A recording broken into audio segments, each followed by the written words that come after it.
I'm dying to answer that question. And I believe like buyers actually delay their purchases a lot. So it's like buyers will suffer with a problem for months, sometimes years. Let's say an expenses management tool is across all the industries. It's across probably selling to a CFO function or a finance function, right? But it's across all the industries, right? So how do you think? Let's say in a sales call, in a sales deck, or maybe on your industry solution pages on your website. Now, what is narrative? Narrative is building a story around this. And most Indian B2B tech founders will rely on pricing and support. They'll just accept that their product is the same. It's just pricing and support because of which they're selling, right?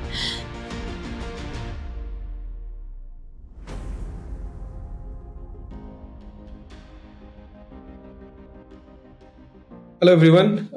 Welcome to another episode of Unwrapping Marketing, one piece at a time. A friend of mine suggested that I speak to this person. It just happened, a couple of weeks back, and then here we are talking to her. His name is Niranjan, and he's a close buddy. We talk a lot about marketing ops and stuff. We have Silky today, a B2B SaaS positioning specialist and founder at Positioning Point with us. Silky, I would love for you to introduce yourself. Tell us more about your journey, how you started. Yeah. Thanks, Karthik. So I'm basically a B2B SaaS positioning consultant with about 11 years of experience in B2B SaaS product marketing and demand generation. Before switching to consulting, I headed marketing for an enterprise software solution. And over the past 5 years, I've been helping B2B SaaS CEOs and founders with positioning problems, right? So helping them sharpen their product positioning and communicate their product's value effectively on their websites and sales calls. So yeah, that's more or less about me. I've worked with over a dozen different B2B software companies, both growing and early stage, like Freshworks, Netcore, Capillary Technologies, Simply Contract, Next Billion, Jumper.ai, and a few more. Can't recall every other name now. Yeah, nice. Oh, you worked with Simply Contract. Okay, nice. I know the founder pretty well. Yes. Great okay. Product. Yeah. So they are an enterprise product as well, right? Yeah. Yes. Yeah. So yeah, I think every entrepreneur has their own reasons, for taking the solo path. And because I've also taken the solo path, did that for 3 years, and then decided to start my agency. So what is your why for starting Positioning Point? Yeah. So positioning has been kind of my, you can say, superpower. This is what I specialized in at MICA. That was my MBA school. Mm-hmm. My internships were positioning projects. My first job was a positioning included a positioning assignment. My second job was also related to positioning. So yeah, so I decided that this is what I should double down on. And B2B tech especially is what I'm like. As a person, I'm cut out for B2B tech. So like I thrive in the the no nonsense attitude that B2B SaaS marketing requires. So yeah, those two things came together. Plus, I get bored very easily. So I hate monotony. And so being a consultant allows me to work on new problems and with new products and new companies every month or every quarter. And that's another secondary reason for starting Positioning Point. Yeah, like me. So I also get a lot of, I get bored a lot. I've tried working full time, but didn't work out for me. So I just decided I'll work with multiple brands. So yeah, I think I can completely resonate with what you're saying. So come to that, I think there's one question that I want to, step back and ask that one question, right? So what is positioning, right? And what do you mean by positioning point, right? So what is positioning actually? Can you explain a bit on that for the audience? Yes. Because there's a lot of myth around product marketing. So I would love for you to explain positioning maybe in a simple way for people to understand. So what is positioning? Yeah, thank you. Thank you for asking that question. I'm dying to answer that question. So the thing is that, the simplest way to understand positioning is that it is how your product gets compared in a purchase scenario, right? So, and now how it gets compared is dictated by a few elements or few factors. And there are 7 of them, namely. So, who compares it, Mm-hmm. right? Uh, with what? Against what? Like, against whom are you getting compared? Then, on what parameters are you getting compared? Like, are you getting compared on integration or ease of use? Or like, there are certain parameters. Then, in what category? In what boundary are you getting compared? Then there is like for doing what job? Like, there are different jobs that different products can do, but for doing what job is your product getting compared? And these basically things define whether you will be chosen or not. So how you get compared dictates whether you get chosen or not. And that's what positioning is all about. It's about being able to influence how you get compared rather than leaving it to the buyer to interpret and think for themselves. Okay, so what influences buyers to let's say decide whether I like this particular positioning, or what does that influence? What do you think you've seen in terms of influencing let's say a prospect or a buyer persona who's on the website to kind of let them decide what is that comparison, right? Like, Yeah. what is that comparison they're trying to do? And provided that they have only one option, maybe they have multiple options. But when you say comparison, what do you mean by that? Yeah. See, today, like when we talk about B2B, especially B2B tech, every buyer who's coming to a purchase cycle, uh, and I believe like buyers actually delay their purchases a lot. So it's like buyers will suffer with a problem for months, sometimes years, before they will be like pushed to purchase, right? And purchase is a very painful exercise. Purchasing itself is a very painful exercise for the buyer because they find it very taxing on their brain.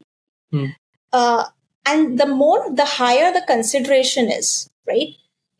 There are impulse purchase products like t-shirts and whatever, socks or shoes, and then there are high consideration products. In B2B, it's everything is very high consideration. The higher the consideration aspect in a purchase, the higher the options, the lesser the information that the buyer has. So the buyer does not know what is right for them. So in most cases, the buyer is not looking for the best. They are looking for what's right for them. Right. For example, you're probably using a podcast recording software, right? You probably bought it not because this was the best software, because you felt that this will do the job for you, and there was nothing that really raised an alarm for you in terms of you being able to do the work smoothly. And you must have compared a few other options and you must have felt that those are not the right fit for me, right? And that's what exactly helps a buyer do the comparison. They're looking for, okay, in my situation, for my unique problems, is this product better fit than other options that I have taken a look at or might take a look at? Got it. So I'll also come back to, I mean, the one talk we talked about comparison, product positioning, right? So I also want to touch upon the persona side of things, right? So in for a SaaS company, the first problem that you have to solve from a product marketing point of view is to define the ICP very, very clearly, right? And let's talk about a very industry agnostic product, which is like for everybody, and there's no specific personas or there's no specific industries. So they're probably, let's say, an expenses management tool is across all the industries. It across probably selling to a CFO function or a finance function, right? But it's across all the industries, right? So how do you think, how do you kind of tailor the messaging which can resonate with each persona and each industry, especially when it comes to a very generic industry agnostic, like a horizontal kind of a product, right? And what is your experience on like doing that for an enterprise? Typically, for an enterprise player, even for example, you're simply contract or whichever companies, right? So they're a contract management. Are they a contract management solution, right? So it's not very specific to one industry. It is probably for multiple industries. So in those situations, how do you think about positioning, and how do you think about the right kind of messaging for your right audience?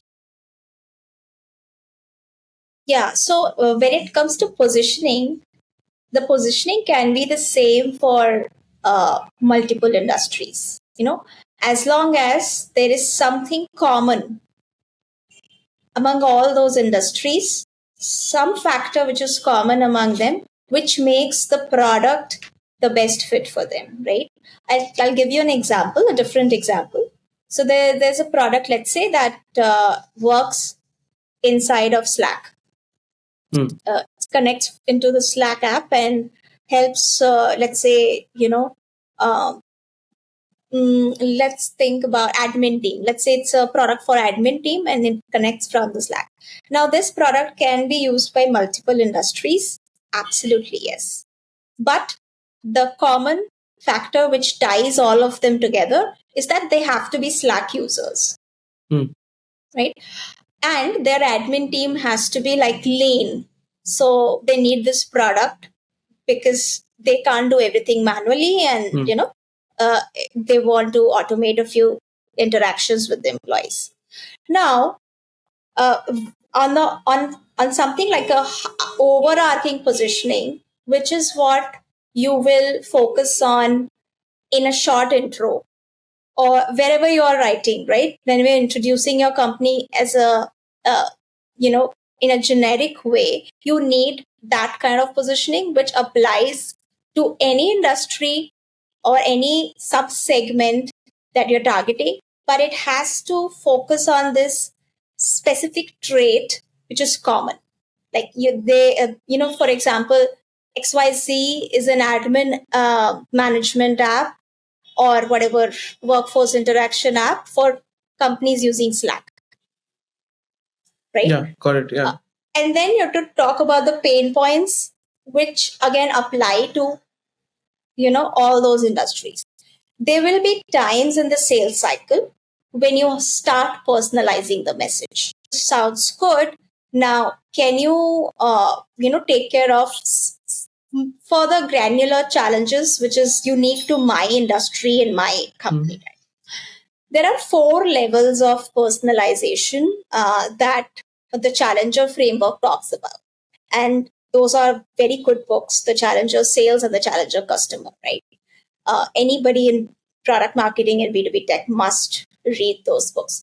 So talks about 4 levels of tailoring.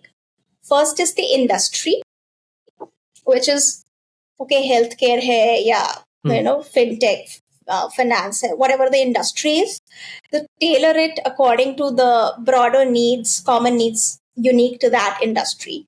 Then go to the company level. The second layer is the company, in which, okay, what's happening for this company at this specific point of time. And very sharp sales reps will check that company's press releases, will check that company's news, recent LinkedIn posts. They will find out what is this company up to in at a board level. Are they acquiring more people? Are they growing? Are they hiring very actively? Those kind of company level insights. Nowadays, there are tools to, gather those. The third level of tailoring the message comes at the person level.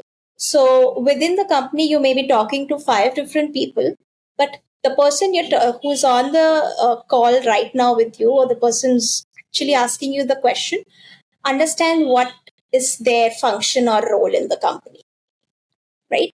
Are they an HR head? Are they an admin head? Are they an employee experience, whatever, executive? And then the last level of personalization is that individual. So, who is it? Is it Karthik? Is it Silky? What is Karthik up to? What is Silky up to? Like, what is the professional career path for Silky or for this person? What could be their life like? What are the specific challenges that they are facing in their growth, in their team? And so these four levels of personalization is sufficient. And in fact, the individual level of personalization is very rare. Yeah. That's where, a deeper sales relationship, and that's why like salespeople are probably the highest paid individuals, especially in enterprise sales, right? It requires a different level of empathy and relationship building to be able to tailor. Got it. Yeah, I completely agree with that. When you the fourth level of personalization, which is like one-on-one, right? So which is very difficult for a marketer to bring that out on a very generic questioning side of things, right? So which is like you can't get that on a website. You can get at some level an industry specific personalization, and also at some level a persona specific, which is a job function related personalization. Very difficult thing to do is the company level and the contact level, the deeper personalization, which is like your traits, Silky as a person, company, like what kind of company that she works with, right? So that, I mean, there are tools now, but those are very difficult personalization to do. But there are certain like hacks. So is this a person who's newly hired in a role? So if it's a person who's newly hired in a role, they want to prove themselves. So they want to really make an impact fast, right? Make a big impact. Is this a company that's recently kind of announced something? Those kind of hacks are there, which LinkedIn helps get a lot of insights. Sales Nav is where you get all the information from. So again, I wanted to I think there's a lot of talk about when you talk about product marketing, positioning, right? So you also there's a lot of talk about narrative, right? So I want to take that difference of what is the positioning and what is a narrative here, right? So I believe these are two different things, but one connected with each other. But I would love your perspective on what you mean by positioning and what is narrative. Maybe give me an example of each of them that will probably help the audience as well.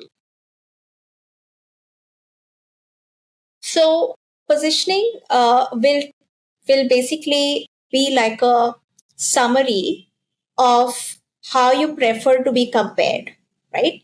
So let's say we don't want to be considered by those kind of companies. We want to be considered by this type of company.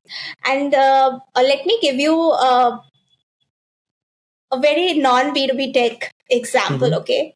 Sometimes it becomes easier for B2B tech audience to relate better with non-tech examples. So let's take an example of Nano. Okay, Tata Nano. So Tata Nano is a car that was like built under 1 lakh and sold under 1 lakh. Yeah. Now Tata Nano's positioning was that like that. It was like the cheapest car in the market. Now that's the positioning. Now what will happen is Tata Nano, by saying that, it is decided or it is kind of influenced the way it will get compared. It will get compared with other cheaper cars or entry level cars. It will get compared on pricing. Yeah. And it will be compared by whom? It will get compared by car buyers. Right? So there are some things that is kind of written in stone now. But if the positioning was that Tata is the safest family vehicle under 1 lakh, then the twist comes. Yeah. What happens? Now it's going to be compared by anybody who's buying any vehicle under 1 lakh, which includes two-wheelers. Yeah. Now it'll get compared even with two-wheelers, and it'll get compared on safety, right? So by positioning in two different ways, we decide or tell the market how you should compare us. And now how they compare us decides whether they'll purchase you or not. Now, somebody who's looking to buy a first-time car, that person may not go for the cheapest car just because it's few thousands cheaper than another car.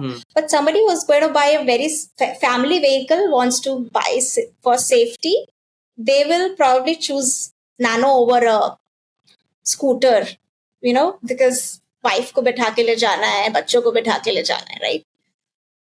Now, what is narrative? Narrative is building a story around this.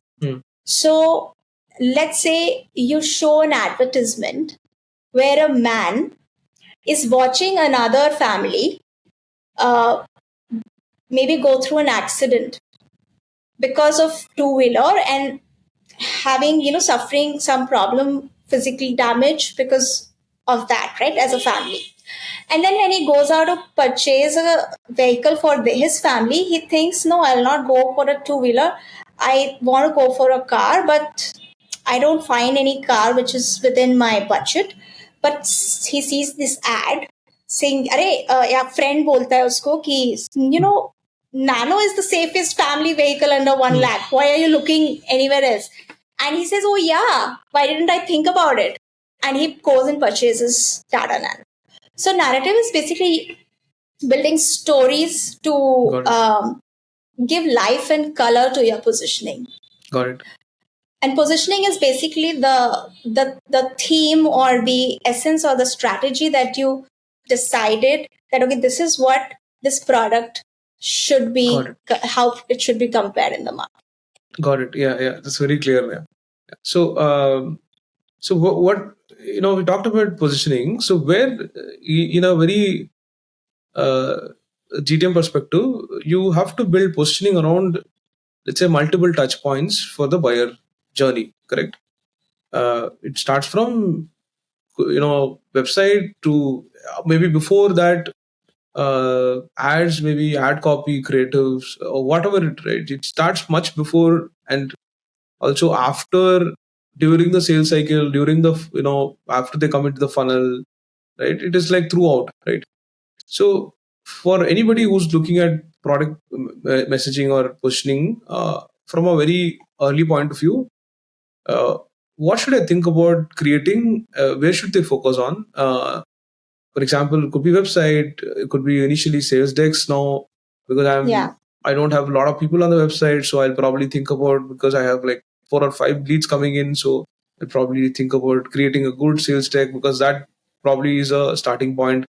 For anybody who's starting very early, which are the basics that they need to think about? And also, we can also talk about which are the, if it's a complicated positioning, so what are the different touch points or things that somebody should think about creating? It could be a mid funnel, I don't know, could be an ebook, or could be like very early an ad copy. So what, according to you, is a must for a sales led motion, and what, according to you, is a must for a product led motion? Maybe let's put it that way, right? Sales led has a discovery process. It's the first touch and attribution, then the website engagement, or maybe not the website, they come through some other source. They do a discovery, they do a demo. At each point, there's a person involved, and that person is the one. Apart from filling a form, everything else is a touch point, right? Because a physical person is involved, or somebody like a sales guy or an SDR will come in a call. And PLG is not like that. PLG, there's no person involved. You interact, you come in, then you interact, then you use the product, free trial, and then you eventually buy. So positioning for you, these two scenarios, how do you define what is needed for a PLG founder and what is needed for an SLG founder? Thanks for asking that. So the only thing that matters is you have to map your customer's journey, right? no matter whether it's a sales-led journey or a product-led journey, once you map the journey and you say, okay, any particular prospect, this is the path that they are taking, right? Uh, they are going to be seeing or interacting with our message on these touch points. Let's say there are 12 of them. Mm. For a sales-led company or a product-led company, some of the common things are the website has to be there. Because, see, in B2B, there may not be a huge traffic on the website, but every lead can unlock, a multi-$1,000 ACV, right? So, and the moment they come to to your website, in a low risk way, in a low commitment way, they're trying to gauge who you are. A lot of things, a lot of impressions subconsciously they are making, a lot of perceptions they are making. So website has to be there in both the cases. In a sales-led model, yes, the sales deck matters. Nowadays, very few people are sitting through a sales call until unless it's an enterprise, sale. Buyers will be like, send me your stuff, email it to me, right? Yeah. So your collateral, that whatever you're sending, the email, you need to make sure that your positioning is clear in that collateral or content. Because your buyer is not going to make too much effort to figure out what you do. Yeah. You have to do all the hard work. You have to do all the interpretation. You have to serve it to them so easy and clear that by looking at the first slide, it should be, the thought should trigger to them that, okay, this is something different, something relevant to me, something that's probably the right thing for me to get deeper into. In a PLG model, more than the sales deck, your product journey. So let's say, like some people, like there was a client I was talking to, I think they're the PLG product, and their product sign up screen was just a form. It was just like, name, email, and the heading of the form was fill this form to sign up. Right? Now, they can use that screen to position themselves, right? Instead of showing whatever ads or features or keeping it blank, they can say this is a software for this kind of businesses who facing this kind of problems or care about this kind of things. So, and for every company, the touch points can be slightly different, right? Some people don't go with PPC, but your LinkedIn pages matter. Your LinkedIn profile, the founder's LinkedIn profile today matters so much. If you're an early stage, your company page is almost like double-digit followers, right? Yeah. But your founder's profile is what matters. What the founder writes on their bio, or that's a big touch point. That's where you should position. So you should identify, like, the low-hanging fruits. What is it that my prospects are looking at in the journey the most? And then make sure that your positioning is the same across all those touch points. And it's talking about the same thing and clear and differentiated. Got it. So it is also, I think, consolidate what you said. Excuse me. So look at it from the customer journey. Take stock of all the touch points that you have, especially whether it is PLG or SLG. So if you have a sales-led motion, look at the kind of emails you send and attachments you send along with the email, right? So text, typically the text you send, sales decks you send across, use case decks, right? And probably a demo. If you're recording a demo, then in the demo you probably have to talk about what kind of positioning, what problems you're solving, right? Yeah. So look at your demo narrative has to be the demo narrative aligned to you. And then whatever your AEs are conveying, talking to the prospects, so that it has to align with whatever you're positioning with the product, right? I think everything has to be aligned. That means that you have enablement, you have the training done. So all of that, typically includes in a sales-led portion. And product-led, like you said, having a website, if the form fill, people sign up, don't just show just the form, but just talk about like what problem or what is that positioning you have on the website. Talk about on the form fill also, and after they become a sign up, have enough information inside, which also talks about the problem you're solving, the way that you want to push the Absolutely. company, right? So every touch point, and think about every touch point, and then think about the messaging that you want to do on the Yeah. touch point, right? Got it. Yeah. So so how do you typically measure let's say success of what you've done, and what is a kind of iteration? I'll tell you where I'm coming from. And before this question, I also want to ask you the other question, which is okay. So now I don't know. I'm very early stage. I only have like 3 or 4 customers, and I kind of don't know what the customers want, and I don't have enough information for me to do any kind of customer research, or let's say listen to sales calls, and understand what positioning. In those cases, I mean, I'm pretty sure that you probably have to do a lot of research. It's mostly hypothetical, but can you actually tell the audience on, let's say, how to do customer research, how to understand what customers are talking about, like what matters to them, Yeah. what is the process you follow, where you have data? Let's assume that you have enough data. Okay, let's assume that the company that you're working with is actually giving you enough data. And what are those data, and where do you get those information from, and how do you collect that information and present it in a way? And then eventually, I also want you to talk about the framework on how you will use this data, and then what kind of a framework you will have to come up with the positioning of a product. So when it comes to customer research, I specialized in market research and specifically qualitative research was my favorite topic. And I go back and I rely on qualitative research or in-depth interviews as my most the richest way of gathering customer insights. What There's a book that tells you exactly what kind of questions you can ask. For B2B tech, it's like absolutely spot on. It's the JTBD Insights, framework. Specifically, the book that talks about it is the demand side sales. Right. In that kind of a process, you book, let's say, an hour with the customer, right?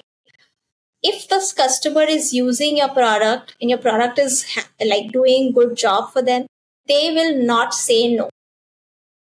They will just not say no. A lot of founders are just hesitant to bother the customer, right? To touch the customer, ask for their time. Yeah. You have to understand that a customer is paying for your product. That means they are getting more value from your product than what you're charging. That's a given. Otherwise, nobody in this world will pay you for anything. Yeah. Right? And they know you are a startup. Obviously, they know. That's why, they, in spite of that, they've trusted you and bought your solution and are paying for it. If you feel like offer an Amazon voucher, just get them on the call. Talk to them for an hour. Ask them the entire story. The book says that make this interview as if you are shooting a documentary. Right? How would a journalist, and I have a little bit of unfair advantage here because my graduation was into journalism and mass communication. So I love this approach. But talk like a journalist, how a journalist interviews somebody whose biography, let's say, they're writing, right? And focus on the entire timeline of what happened that day. When did you realize you had a problem? What exactly went wrong? And such interesting insights come up. I'll tell you, there's a founder that I'm working with. I can't name them right now, but so a very early stage startup. They have a product. They have They had 3 or 4 paying customers. We interviewed 3 of them, right? And the founder was thinking that his product is selling mainly because of support. They have good support, and that is why it's selling.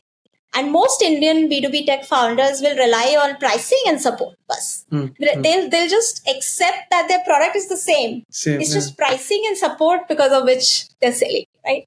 During this interviews, it came out that errors is what was the nightmare for these customers in whatever context that their product they were doing. And because they had those errors, which were very costly errors, which caused compliance related errors, and they got penalty notices from governments. Because of that, they would go for asking for support and not get support from the incumbent software, which is a market leader in this space today.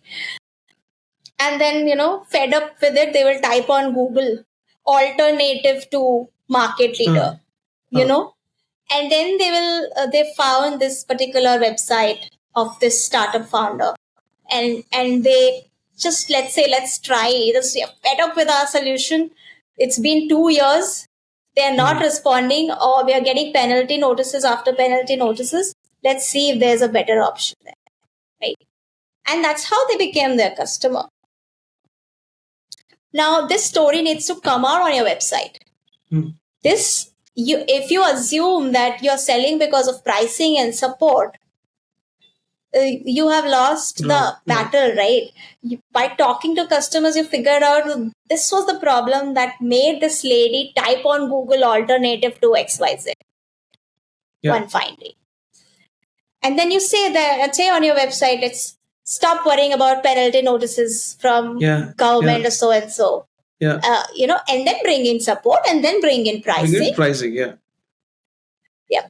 So this is basically how, it's not rocket science. It's just removing your biases and just being ready to find out, okay, there may be something deeper or more important than what we are assuming. And let the customer tell their story, and don't tell them what to say. Sometimes the questions founders ask is, it was also very expensive, right? You're feeding the customer with those. Rather just tell them what happened, why did you switch, and then ask them, was pricing also an issue? And we asked that question and said, no, pricing was not really an issue. It's just mostly an open-ended question, which will bring out the right answers instead of a closed-ended question like, oh, is pricing expensive? So you have only 2 options. No, you can only say yes or no. Right? So brilliant. So typically so if I assume that when you work with somebody, so you will go listen to all the, you'll talk to customers first. Is there anything else that you will do apart from talking to customers? Yes. So the process that I follow is it's a multi-step process. The first is talking to the company's founder and the product team. I need to know the product. I need the person, whoever is doing the positioning. If it's a marketing team person, make sure that they've seen the product. They know what the product does. Sometimes people think, okay, you don't need to see the product. You're just a marketing expert. Do the positioning.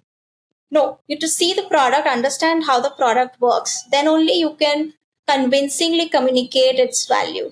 Then understand what's happened so far, what has worked so far. So all the customers who are your paying customers, they are the clues to what your positioning should be, and the best of them. So if you are a startup and you have just 3-4 customers, just ask them. But if you are a bigger company, like in some cases I work with company which have hundreds of customers, then handpick the customers who you think are your most profitable, easiest to win, easiest to keep happy. They pay you well. They don't ask for too much. Very good with, very happy with your product. Refer you to others. Handpick those customers. If you have sales calls recorded with them, get inside those sales calls. See, what they are saying. Ignore what your sales rep is saying. Just, like tools like Gong and Firefly, and they nowadays have this feature where you can filter by the speaker. So founder wala, sales rep wala, internal person ka sab mute kar do. Like don't listen to all of that. Whatever the customer is saying, listen to it. The question they are asking, the doubts they are asking, make a list of those. You start seeing patterns. After 2 or 3 calls, you start seeing, okay, they are asking, most of them are asking about this. It could be pricing. It may not be support. It may be something else.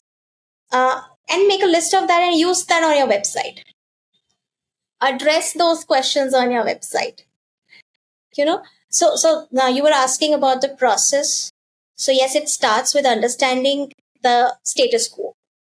The status quo is it's like a pre-positioning step. We should know the product, the company, its customers, the market, the alternatives, etc. Then there comes a working session or a positioning derivation session. And positioning is not a creative exercise. Like a lot of agencies, think it's a creative exercise. Yeah. Right? I actually wanted to ask you this question, but you are answering now. So go ahead. Yeah, because what happens is creativity, you have a lot of freedom. You can, just be in the clouds and say whatever. But in case of a business, the positioning has to be derived. So it is almost like an equation which gets solved from one step to another. And you come up with a positioning which makes sense. So the 7 things have to fall in place. So for example, the alternatives that you have chosen to get compared with, your differentiators have to be against them. You kind like differentiator will be pricing, but alternative is this. No, if your differentiator is pricing, your alternatives have something that's more higher price than you. Similarly, your category, the category in which you are trying to position yourself, has to be something that these alternatives also kind of fall under. Sometimes people are calling themselves their proposal software, right? Or they're a XYZ software, but they're comparing themselves with a solution which is a quoting software. See, alternative ye hai, but category ye. Like there is inconsistency. Ultimately, these inconsistencies will confuse the buyer. When the buyer is confused, they'll not buy. They'll not consider you. So everything has to fall in place, and that's what happens in a positioning working session. We hole punch the positioning, or rather, we play the devil's advocate, and we come with an assumption that everything is wrong. We don't know what is right. Everything is wrong. Prove that this is right. Prove that this is your differentiator. Prove that this is your category. How can you prove it? And that's when whatever is fluffy, whatever is without logic, whatever is based on the founder or the team's bias, it just gets eliminated. And what you are left with is your real strong positioning, on which you can then build your messaging and narrative. Thank you for watching, guys. Please subscribe to Rev Growth and stay tuned for the next part of the episode. Thanks again for watching.